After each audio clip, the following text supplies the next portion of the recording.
All right, we're here with Andy Casale at the Legends of Ascot event. Andy, you and your family have been involved in auto racing for the longest time. Tell us a little bit about what it was like growing up with your father at the Indianapolis 500. Well, that was kind of later in his life, probably his mid racing life. Actually, I started in 1936.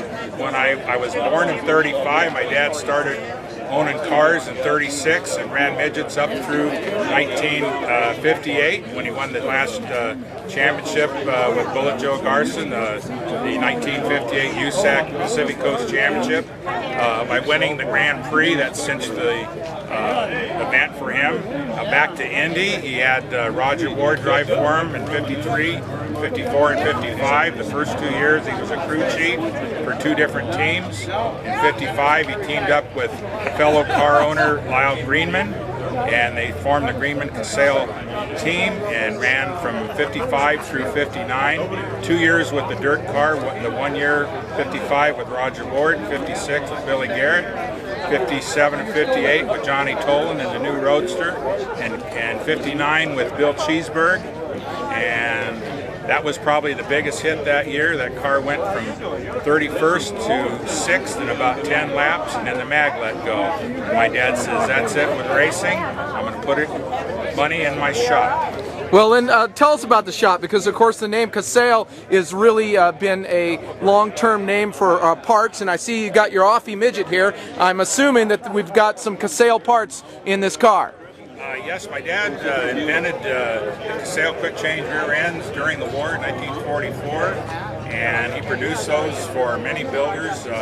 One especially Frank Kurtis, who turned out a flock of midgets, and we still build the same rear end today. I had sold it to a guy by the name of Ted Cornish back in 1967, and I tried to get a rear end from him after I'd sold it. He says, why should I sell you one? You'll just go into competition with me. So after he passed away, his sister called me and said, if you want to buy some of the stuff out of the estate, you can. So I built my midget. It's got a Casale quick change, single speed rear end in it. Got front hubs, brakes, knockoffs, the whole works. Now this car here is authentic Kurtis craft, but I believe it was built by Frank Kurtis's son Arland. That is correct. This car was built in the 80s by Arland Kurtis. He had notified several people, and he was coming back out with the midgets. He had a hankering for him. He was also our customer for our V-drives when he was building boats. And so I says, I've got to have one. I told my dad, and he says, yeah, we got to get one.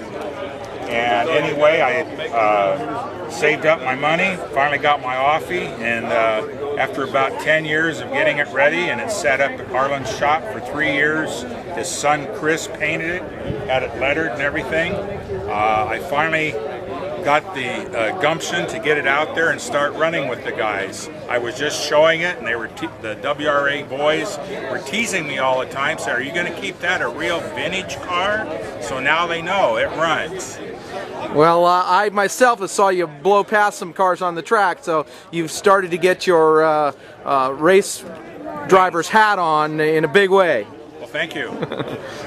All right, well, here we are at the Blue Circuit. Going to take a moment to show off this beautiful car that Andy built. It's got the Casale rear end in it and the Casale hubs, and it's been very popular parts used by many of the midget guys across the United States. Thanks, Andy. Appreciate it. My pleasure. Believe me.